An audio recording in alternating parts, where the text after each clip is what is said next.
From Lagos, the nation's commercial capital. This is the News at 10.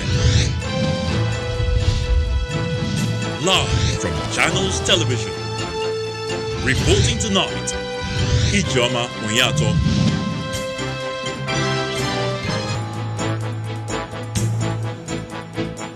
Hello and welcome. Tonight, terrorist attack Maiduguri in Borno State, 47 injured and 10 confirmed killed. Nigeria Governors Forum says there's no other name for kidnapping, banditry and attacks on innocent souls but terrorism against Nigerians. It's time to put aside our differences, Makinde tells Yoruba and Hausa market leaders as he offers reopening of Shasha market. And security officials testify on Capitol riot as U.S. Senate describes protests as military-style coordinated assault. Plus, we'll have business, sports, and later on international news from our London studios. On business news tonight, Nigerian Ports Authority approves port parks for use by truck operators as Lagos State government seeks solutions to frequent congestion at the two port complexes in the state. On sports news tonight, Nigeria's Super Falcons end Turkish women's cup unbeaten run following the 9-0 thrashing of Equatorial Guinea in Netanya. And from Abuja, Senate confirms former service chiefs as ambassador designate despite objection by minority whip.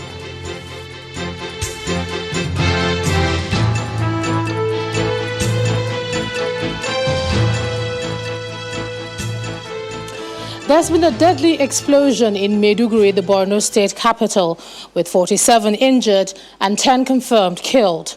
Residents of Maiduguri were thrown into panic mode this evening after they heard multiple gunshots and explosions in Gomari area.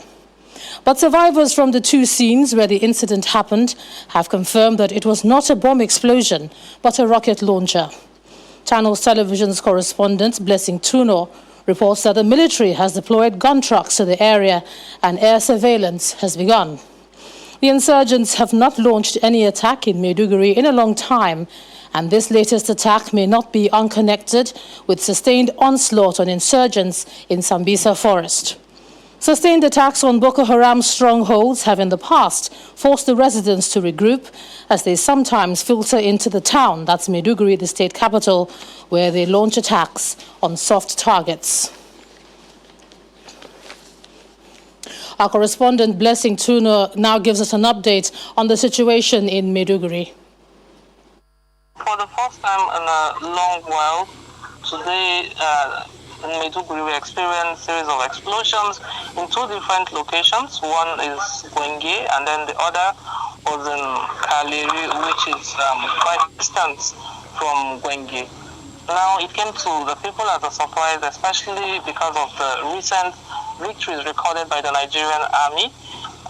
Danger has always been on the highways for travelers and then in remote villages where there are local people living. So this came as a huge surprise, and for close to an hour the streets became empty and people who had not gotten home when the attack, when the explosion occurred, were stuck in the places they were, and people kept off the street, and we saw military vehicles, speeding towards Gonge. Because I'm closer to Gonge, I can't really see what's happened around Kaleri, but we know that the military vehicles rushed to the area where the sounds were coming from. And of course, there was air patrol across those areas and the heart of the capital city, and that went on for a while, but everywhere is quiet right now, and there's some light traffic out on the road. And you know, we have a curfew here in Maiduguri which starts from 10 p.m.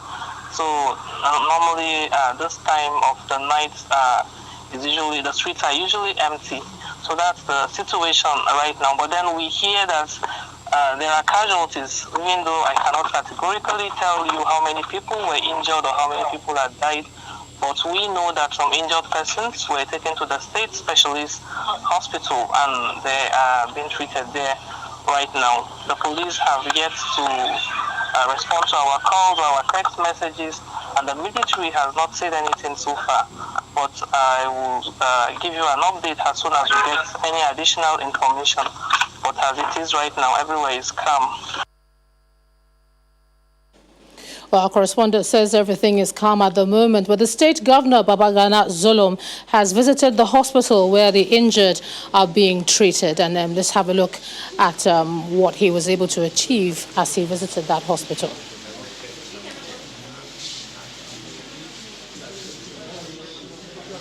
Let's get more on the situation in Maiduguri now. We're now joined by a professor of social linguistics at the University of Maiduguri, Professor Khalifa Dikwa. Thanks a lot for joining us on the News at 10.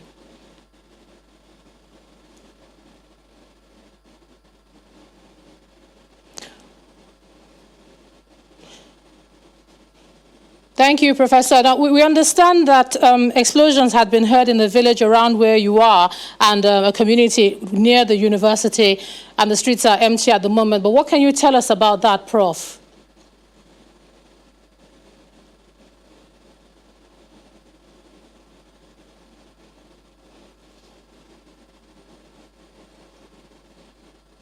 All right, we'll try and reestablish contact with Professor Dikwa to tell us what he knows and what he is experiencing where he is, being that some of the attacks occurred near the university. Let's stay in Maiduguri for a bit now. And the Nigerian army says its troops have recaptured Marte, an area in Borno State, from the hold of the Boko Haram terrorists.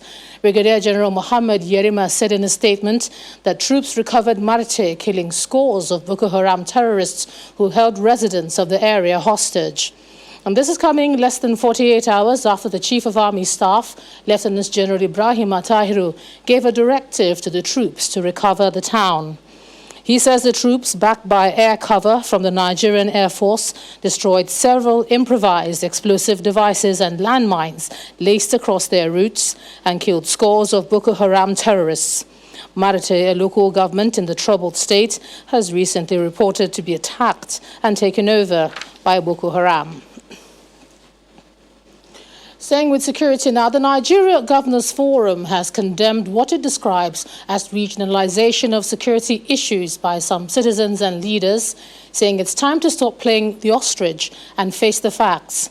The forum made the call in Minna, Niger State, where it commiserates with Governor Abubakar Bello over the recent happenings, particularly the abduction of 41 persons from Government Science Secondary School, Kagara, and the 53 commuters who were rescued by the state government on Sunday. Our correspondent, Empress Simon, reports.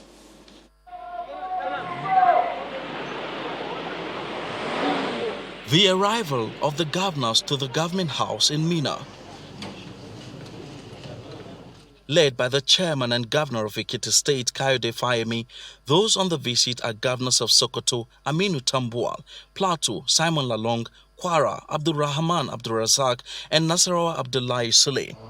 They are received by Governor Abubakar Bello, and afterwards they go into a closed-door meeting.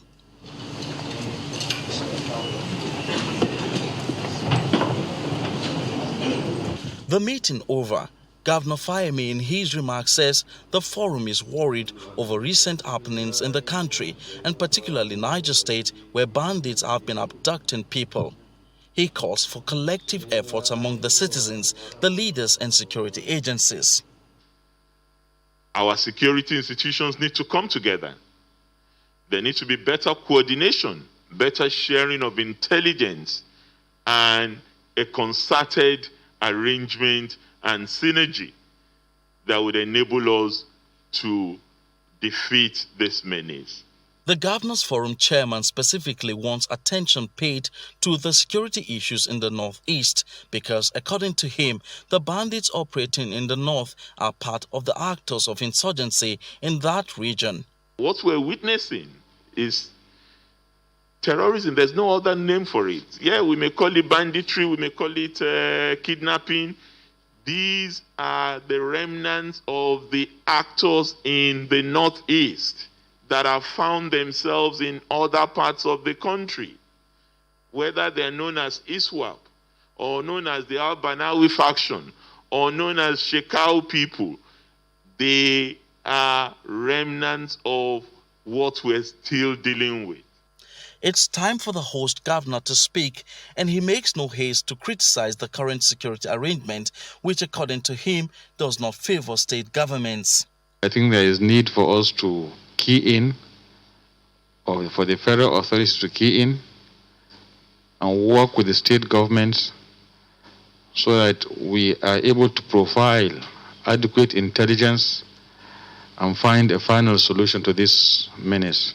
Governor Bello is also concerned over the impact of the security challenges on the education of the future generation. We should not subject our school children, our children that have chosen a path, the right path, by going to school, but are being intimidated by some unscrupulous elements within the society that has resolved to terrorizing them. As the governors depart the government house, the citizens can only hope that the cooperation sought by the forum will lead to the rescue of the remaining abductees in Niger State and put an end to all security challenges confronting the nation. Emperor Simon, Channels Television News. Let's try and have that conversation now with Professor Khalifa Dikwa of the University of Maiduguri. Thank you, Prof, for joining us. We couldn't hear you earlier, but we can hear you now.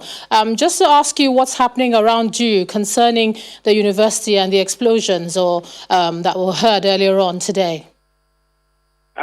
Exactly. This is one of the tactics of the insurgents to distract the operations that are going on along the shores of Lake Chad, particularly in Marte, Chukongudwa, will go Ngala, and so on. That's where the Chief of Army Staff gave us 48 hours marching order to clear them. So in order to distract them, they are attacking now the suburb of Maiduguri and so on to distract. The army should have a third eye, should never for 1 minute think that it can do it alone without the Air Force and other security agencies. It is a collaborative war against the integrity of this country, because this is not an internal war. It has to do with foreign hands, foreign interest in them. And therefore, it's supposed to be a full-blown war to finish once and for all, rather than dragging the feet. Yes, Choma. Prof, what about the students in the student village? We understand that there was a bit of pandemonium around that area, being that you're at the university. What about the safety of the students?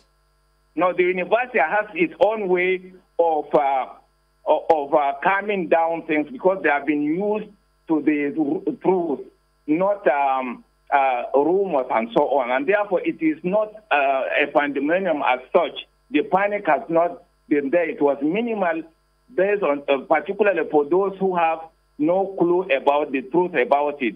It is not a big thing. It is already come already.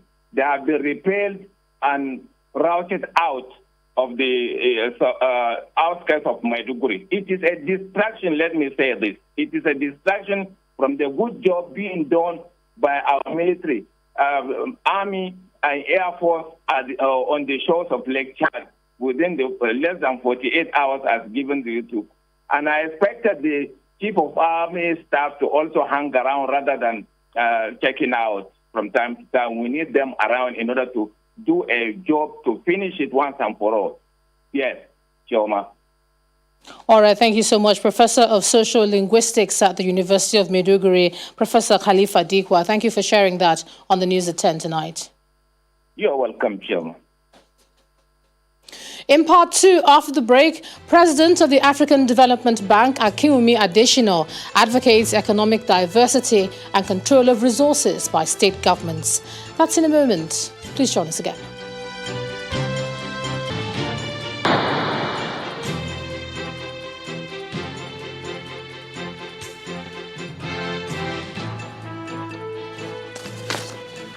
Welcome back. If you've just joined us, you're watching the News at 10 on Channels Television, coming to you live from Lagos. A reminder of our top stories. Terrorists attack Maiduguri in Borno State. Early reports indicate 47 injured and 10 killed. Nigeria Governors Forum says there's no other name for kidnapping, banditry and attacks on innocent souls but terrorism against Nigerians. It's time to put our differences aside, Makinde tells Yoruba and Hausa market leaders as he orders reopening of Shasha market.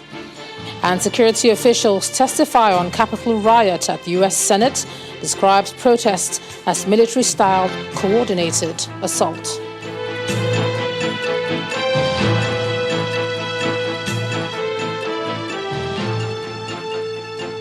While the Nigeria Governors Forum speaks on security during its Minna visit, the former military president, General Ibrahim Babangida, and the former head of state, General Abdulsalami Abubakar, have also been speaking on these issues. While General Babangida says he is concerned over what's happening, General Abubakar, on his part, is asking Nigerians to return to the past when they used to be their brother's keeper. The two former military leaders were speaking during the visit of members of the Nigeria Governors Forum to their hilltop residences in Minna.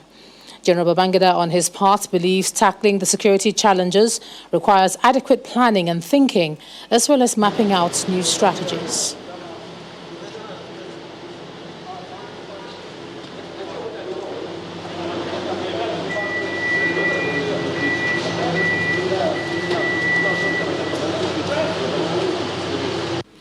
The immediate thing is what they are doing now. Like the governors have come in solidarity to the people of Niger State and the governor, and they have put up a machinery of trying to reach the, I don't know the new name now, whether it's bandits or kidnappers. In the long term, it requires a lot of planning and thinking. It is something that can be done. This is not the first problem that we ever went through. It can be overcome. And I believe they are talking among themselves, the law enforcement agencies, the police, the military, are all working together from what I was told, trying to map out a new strategy on how to deal with the situation. General Abdulsalami Abubakar, there's a need to strengthen the capacity of the military in terms of manpower and logistics. You can see the soldiers, the security people, they are overstretched. They are fighting in the northwest, they are fighting armed robbers, bandits on the way, and certainly they are overstretched. And of course, the police force who are supposed to take charge of the normal security within the population, certainly they are underpopulated. They need support. They need to more increase manpower. Why are Nigerians now fighting each other? We used to be each other's keeper. When you go anywhere in Nigeria, anywhere you go, you are welcome. As a stranger, the people you meet there will look after you. They will feed you for some time. But now, wherever you go now, if you are a stranger, you will be viewed with suspicion. And this is one of the problems that we need to get our NGOs, any organization, to sensitize people. Let us go back to what we were, each other's keeper. To the southeast now, a police station in Abia State has come under attack by yet-to-be-identified persons who are said to have carted away arms and ammunition from the station after setting the station and vehicles in the premises on fire. It was gathered that the attack, which occurred in the early hours of today, resulted in the death of some people on the side of the police and the attackers. Meanwhile, the Abia State government has condemned the incident, saying that security agencies in the state have swung into action to fish out the perpetrators of the crime and bring them to justice. It vows that no part of Abia will be ceded to criminals operating under any guise, promising to pay 1 million naira for any information that will lead to the recovery of the stolen arms or the arrest of any suspects. Meanwhile, the state government has imposed a ban on motorcycle and tricycle operators between 7 p.m. and 7 a.m. in all major cities of the state, with effect from today. And over in Imo State, the state governor, Hope Uzodinma, says his invitation of the military to Olo was a decision made to urgently curb the growing crisis. The governor gave this explanation after a meeting with President Muhammadu Buhari at the State House. According to him, the situation has been brought under control and all those apprehended will soon be charged to court. Meanwhile, Governor Uzodinma has denied any personal involvement in the arrest of the former governor of the state, Senator Rocha Sokorocha, saying the matter is between the government and the former governor. It was on my invitation that the military came, and I did that because I know the situation was beyond the local arrangement. We needed help, and we were supported to deal with the situation. It is not about crushing anybody, and those that came didn't do any crushing. Those that came, through their intelligence, identified where these people were, and I can tell you, all the people arrested, all the rifles recovered are intact. The people are under interrogation. Not even one soldier or one of those militants died in the process. There's a difference between governor and government. The government of Imo State sealed their property, and I think that if there's anything anybody considers that is not right, the person should go to court to address the issue, not to take laws and take to self-help. You remember that under Hedioha, there was a recovery committee chaired by one Jasper Ndubak. When they tried to visit to Kurocha's house to make inquiry, they were beaten to almost a stupor. And the same man who did that is now also doing the same thing, that he almost killed the man who did it during his time. So I don't want to go into that matter because government is a serious business, and I'm very serious. I don't have enough time to run the affairs of the state. Let's cross over to Abuja now. Here's Gloria Umezuke. Gloria. Hello, Joma. Welcome to the nation's capital.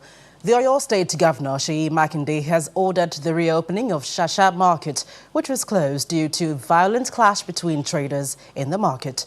The governor made the decision after a series of consultations with the traders, traditional rulers and security agents within the state. The market was shut on February the 12th as a violent clash broke out between the traders.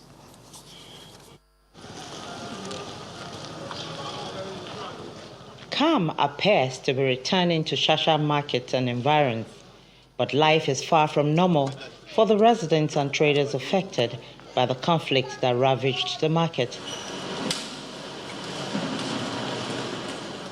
Interventions within and outside the state culminated in the engagement of all stakeholders by the government to put an end to the crisis and forestall a repeat of the incident. From what we heard, the promoters of that market were actually part of the people causing confusion and causing problems at the Shasha market. We will take a long-term view of Iroko market, but in the meantime, it remains shut. Following the consultations, a final meeting between the state government and both the Hausa and Yoruba leadership in the market led to Governor Makinde ordering that the market be reopened. For economic consideration and the peculiarity to wa lọ́dọ̀ wa, mo ti gbọ́ nǹkan tẹ́ sọ, and immediately I reopen Shasha market. The Deputy Inspector General of Police in charge of Southwest expresses confidence that the peace that is currently visible would last. All parties to the crisis wanted the trailer park opened. We have pleaded with government to listen to their plea. Government has opened it, and Mr. Governor has promised us to install solar lights immediately. I came with peace, and I have established the peace, and I can now take my leave. The bulldozers are expected at the Shasha market soon to pack the debris, and hopefully this will pave way for healing and return of normal life for the residents and traders at the Shasha market. Bukola Oriowo, Channels Television News.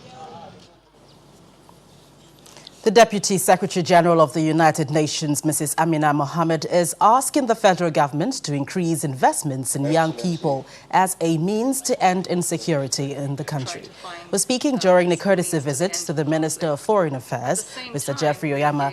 Mrs. Mohammed explains that young people and indeed Nigerians should see something to look forward to and make contributions to the growth of the country. She adds that the investment should be in the areas of skill, development, education and services that strengthen governance at the local level. Excellent. We have to invest in people. We have to invest in the economy. We have to give people something to think and to look forward to and to be included in their nation's growth. And this is more especially so for young people. This is the youngest continent in the world. This country has over 70% of their people that are young. So we have to invest in their skills, their education, in services that need to be provided, in strengthening local government, many things that we would be partnering together with the government to make sure happens.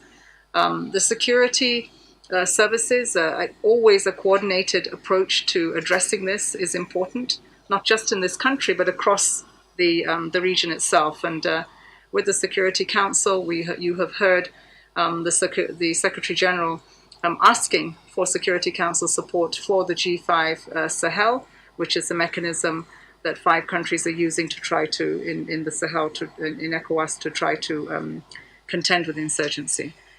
Some progress is made, but it has to be sustained, and we have to do it at scale, and investments are required, and so we continue to call on the international community to make those investments possible while we appreciate what has already been given. So we continue to work on this until we one day are at a point where we can say, yes, we have silenced the guns in Nigeria and in the region and in Africa at large. We'll take a break now. When the News at 10 returns, the president of the African Development Bank, Mr. Akinwumi Adesina, says Nigeria is restructuring for Nigeria is needed at this time. Please join us again.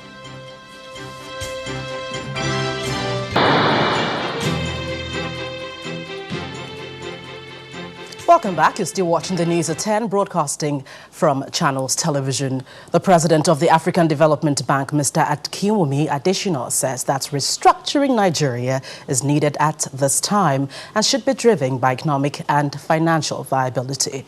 Mr. Adesina stated this while delivering a public lecture in Akure, the Ondo State capital, today, where he also advocated the need to diversify the source of financing for states across Nigeria. As a way out of the economic quagmire, much has been said about the need for restructuring. Restructuring should not be driven by political expediency, but by economic and financial viability. Economic and financial viability are the necessary and sufficient conditions for political viability. Now, surgeries are tough. They are better done well the very first time. The resources found in each state or state groupings should belong to them.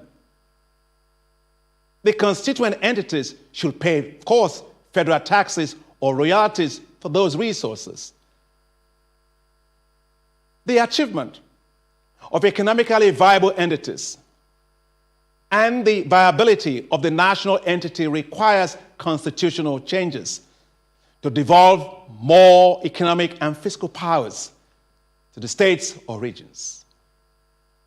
The stronger the states or regions, the stronger the federated units. Now, in the process, our union will be renewed. Our union will be stronger. Our union will be equitable. Our union will be fully participatory. We must be audacious. Now, instead of a federal government of Nigeria, we could easily think of the United States of Nigeria or the Commonwealth of Nigeria. The old will pass away for the new. We will change the relational mindset between the states and Abuja. The fulcrum will be the states, while the center will support them, not lord over them.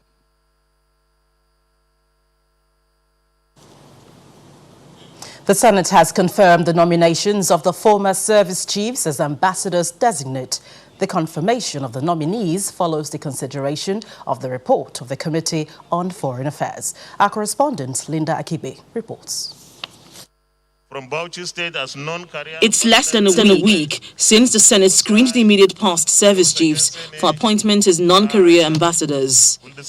This is as their nomination raised eyebrows in the public space and even among senators. Mr. President, distinguished senators. At the resumption of legislative proceedings for the week, the chairman of the Foreign Affairs Committee presents the report on the screening exercise to the Senate. That the committee received petitions against their nomination as non-career ambassadors of the Federal Republic of Nigeria, but the petitions were dismissed by the committee. But the Senate Minority Leader is seeking an explanation for the dismissal of the petition against the confirmation of the former service chiefs. That this Senate took a resolution that these men should be removed as heads of the security apparatus in Nigeria. And not just once, but 3 times we took that decision here. And for the same people to be brought back to us, to be confirmed for another appointment, that the Senate is under obligation itself to look at the resolution that they had taken before. If they are nominated for something that is different, I think our resolution asking for their removal as service chiefs does not cross over to that nomination. So my feeling is, let's advise the executive to use the experiences of these retired service chiefs and these nominees, if they are eventually confirmed as ambassadors, to be posted to countries where they can add significant values. The Senate President quickly ends the debate and the Senate confirms the ambassadors' designates. Those in favor say aye, those against say nay, the ayes have it. As the immediate past service chiefs are confirmed as ambassadors, their replacements have to be screened before security-related committees in the Senate. The major part of the exercise is done behind closed doors. Meanwhile, their fates have been decided in the House of Representatives as the lower chamber confirms the appointments. Mr. Chairman, we found them worthy, and we have the following recommendation, which is submitted before you, Mr. Chairman. The National Assembly is inching closer to concluding the confirmation of the appointment of the service chiefs. After this exercise, the new service chiefs have their work cut out for them in revamping the nation's security architecture and bringing fresh ideas to resolve the security crisis in the country. Linda Akibe, Channels Television News. That's it from the nation's capital. It's back to you, Ijoma. Thanks a lot, Gloria. A bill for an act to alter the Constitution to transfer the subject matter of minimum wage prescription from the exclusive legislative list to the concurrent list has passed second reading in the House of Representatives. The sponsor of the bill, Garba Dati, says that it is now critical since some states cannot pay the new minimum wage. If passed, the bill will allow states to pay according to their capacity. Our correspondent Terry Kumi reports. The House of Representatives is worried that despite the new minimum wage law, which stipulates a minimum salary of 30,000 naira, some states are still yet to comply. With some states insisting that they cannot pay that much and others paying even higher, federal lawmakers are considering a bill to move the minimum wage to the concurrent list to allow states pay according to the resources available to them. There does not appear any propriety in the federal government imposing the national minimum wage when the resources available to the federal government are at variance with those available to the state government of each state. Some lawmakers support the bill. A room in Jos is not more than 100,000 a year. A room in Asokoro is about 750. Now you bring the two persons and you say because of minimum wage, you pay the Asokoro man 30,000 naira, you pay the Lantan man 30,000 naira. My position is that we allow this bill to pass the second reading, but we should put a caveat that no state in this country will be allowed to pay less than 30,000 because it's not going to work. The issue of devolution of power is now, and all this leads to curing that request, demand, agitation for devolution of power. Some of the lawmakers opposed the bill, insisting that it does not favor the people. If you allow every state to negotiate, even to negotiate their minimum wage, with the Speaker, I can tell you very vividly, practically, you find some states will even argue that they can only pay 15,000 naira. This bill, for me, is an incentive to assist states that have no progressive mind to continue to undermine workers. I so much respect my brother, my leader, but I think this very bill is anti-people. It's anti-masses, and I believe it should not be allowed to pass through, Mr. Speaker. The bill scales second reading and is referred to the Constitution Review Committee headed by the Deputy Speaker. Meanwhile, following the plane crash on the 21st of February, which claimed the lives of 7 Air Force personnel, the House observes a minute of silence for the deceased and resolves to send condolence messages to the President and the Air Force. Terry Ikumi, Channels Television News. We'll take a look at recent happenings in Imo State once again. Well, the last has not been heard of the ongoing feud between the Imo State government and the former Governor Rochas Okorocha over the ownership of the Royal Spring Palm Hotel, Iwere. Senator Okorocha, who now represents Imo West Senatorial District, told a crowd of supporters today that the state governor is encouraging thuggery and insecurity in the state. Thank you very much.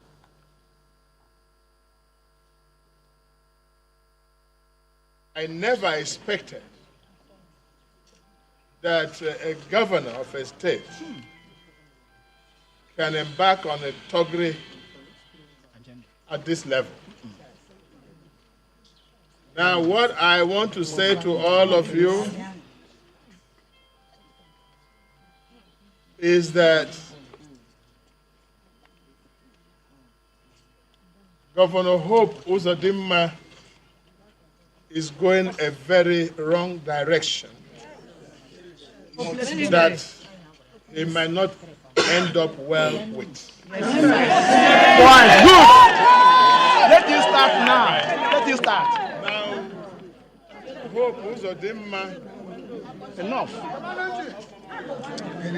For what happened yesterday has simply displayed criminality in governance, thuggery in governance, assassination, and is creating unnecessary tension where there's no need for it. They confuse the government. Imo today is very unsecure. Yes, very, very. For the first time since 9 years. Let's take a look at some business news now. Here's Teniola Shobowale.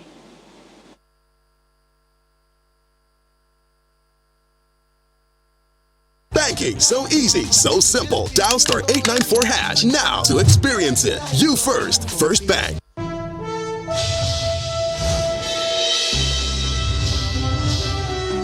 Thanks a lot, Ijoma. Welcome to Business News. The managing director of the Nigerian Ports Authority, Hadiza Bala Usman, has asked truck owners and drivers operating at the Lagos and Tin Can Island Ports Complex to utilize the electronic truck call-up system to reduce the gridlock experienced at the ports corridors. During a courtesy visit to the Lagos State Governor today, Mrs. Bala Usman states that 8 truck parks have been created to accommodate truckers who are on queue to access cargo cargoes in the ports complex. Similarly, Governor Babangida Sanwo-Olu adds that the eCall-Up app will reduce interface with security operatives as they hope to achieve full enforcement. Next to Mr. Olusegun is the The average price of petrol jumped by 12.88% year-on-year in January 2021 as Nigerians began to pay more for the product following the removal of fuel subsidy by the federal government. Latest data by the National Bureau of Statistics shows that the cost of premium motor spirit increased from 145 naira 37 kobo in January 2020 to 164.09 naira in last month, but decreased on a month-on-month basis by 0.97%. A further breakdown shows that consumers in Abia, Adamawa and Gombe paid more for the product, while Lagos, Borno and Ekiti states recorded the lowest average price of petrol in the month under review. Nigeria's leading financial institution, Zenith Bank, is reporting strong growth in its audited group result for 2020, despite the global economic challenges caused by the COVID-19 pandemic.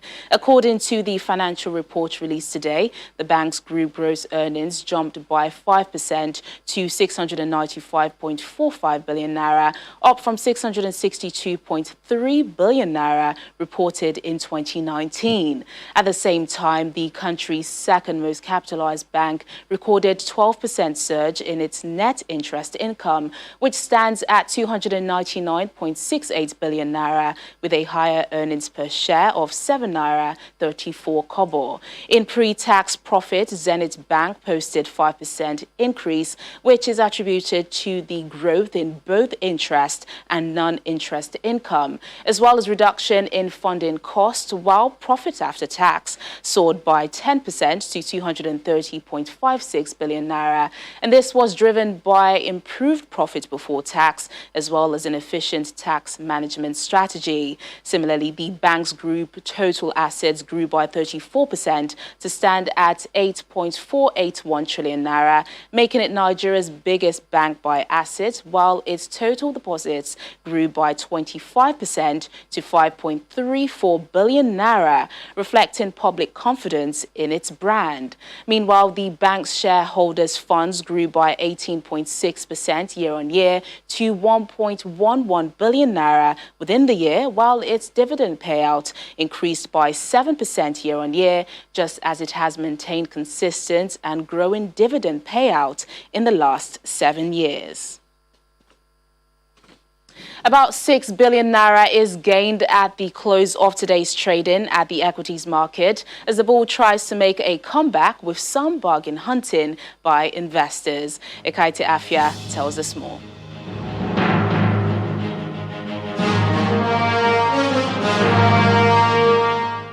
Thanks for joining us for the stock market report.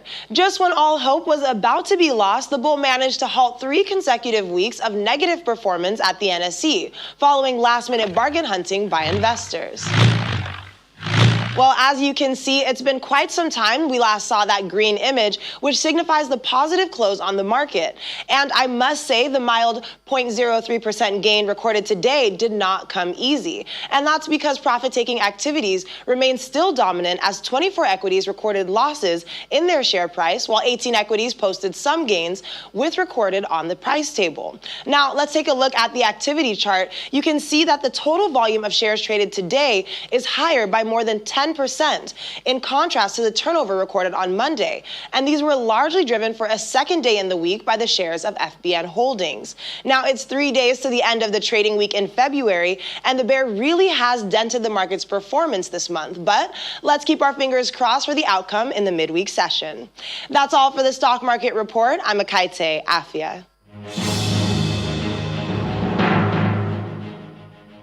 Thanks a lot, Ekaite. Meanwhile, U.S. markets ended today's trading session with slightly mixed sentiments after comments from Federal Reserve Chair Jerome Powell also relieved some of the concerns about higher interest rates and inflation. Well, here are some of the closing figures of other global markets for Tuesday.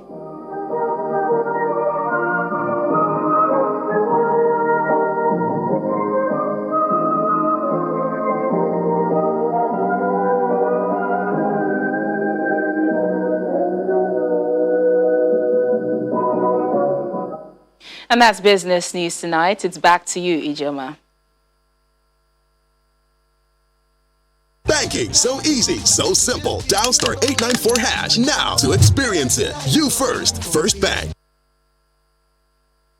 Thanks a lot, Teniola. U.S. Capitol officials ousted in the wake of the January the 6th attack on Congress, testifying to a Senate committee, have blamed intelligence failures for the breach, saying rioters came prepared for war with weapons, radios, and climbing gear. While 3 of the officials agreed that there appeared to be a level of coordination and planning from the crowd, others said intelligence had not warranted having troops at the Capitol. Here's Simon Pusey with more international news in Around the World in 5. Good evening and welcome to the Channel Studios here in London with your international news around the world in 5. The wife of Joaquim El Chapo Guzman, the imprisoned former leader of Mexico's Sinaloa drug cartel, has been arrested in Virginia.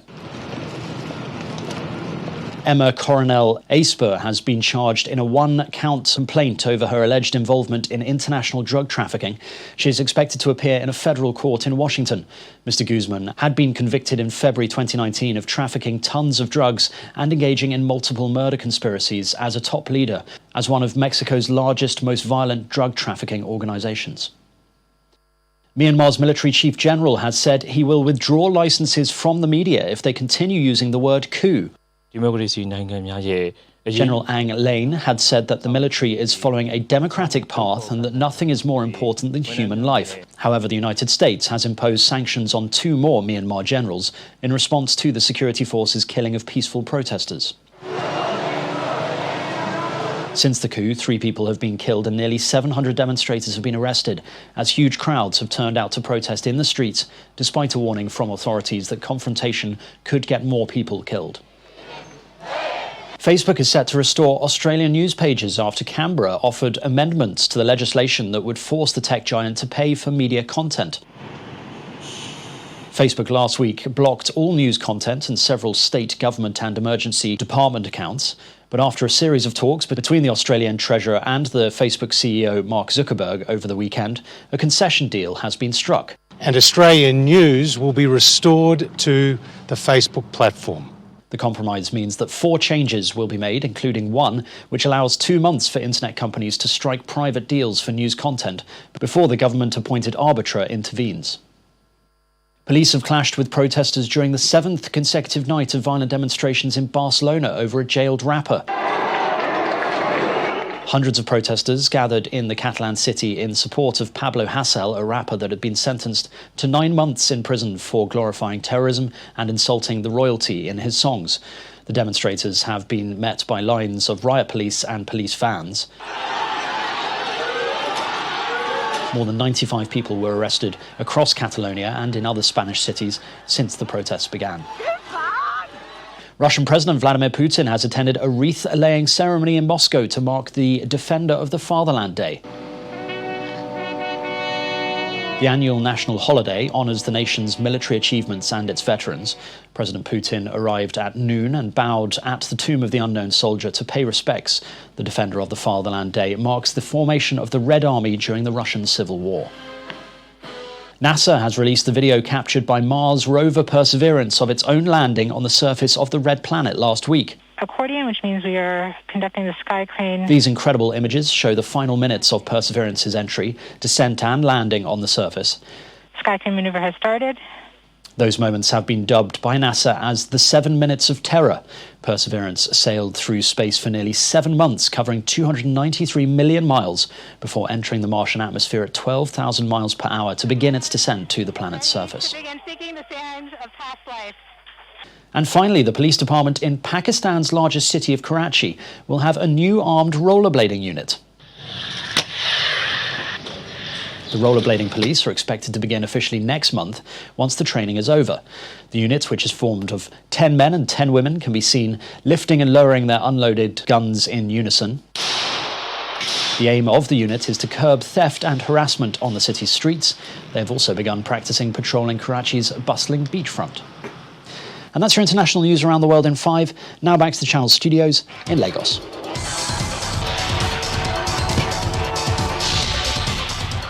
Thank you, Simon. Hello and welcome to Sports News. American golfer Tiger Woods is in surgery after suffering multiple leg injuries in a car crash in Los Angeles, California. The 15-time golf major champion had to be extricated from the wreck by firefighters and paramedics. Woods was the sole occupant in the SUV when it crashed. He is considered one of the greatest athletes in the history of his sport. In female soccer, reigning African champions, the Super Falcons of Nigeria ended their campaign at the Turkish Women's Cup unbeaten, following the 9-0 trashing of Equatorial Guinea at the Emir Sports Complex in Antalya earlier today. Captain and reigning African Footballer of the Year, Ashisha Dushola, netted 4 of the goals total, while defender Gloria Ogbonna, Uchenna Kanu, Charity Adule, Tony Oyedupe Payne and Gift Monday were also on the score sheet for the Falcons. The Super Falcons ended the competition winning all 3 matches, scoring 11 goals and refusing to concede any goal under their new head coach Randy Waldrum.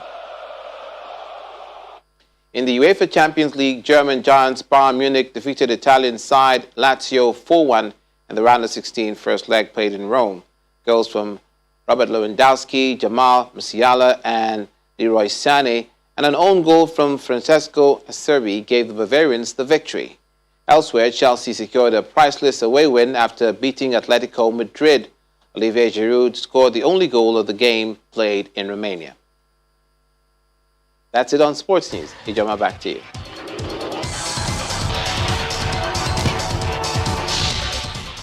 Thanks, Olumide. And the main news again.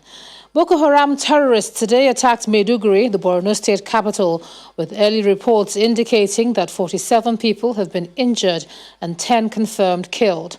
The state governor, Babangida Zulum, has visited the injured in hospital. Also today, the Nigeria Governors Forum said there's no other name for kidnapping, banditry and attacks on innocent souls but terrorism against Nigerians. The governors said the bandits are working to disintegrate the country. That's the news at 10 tonight. Thank you so much for staying with us. I'm Ijoma Onyato. Good night.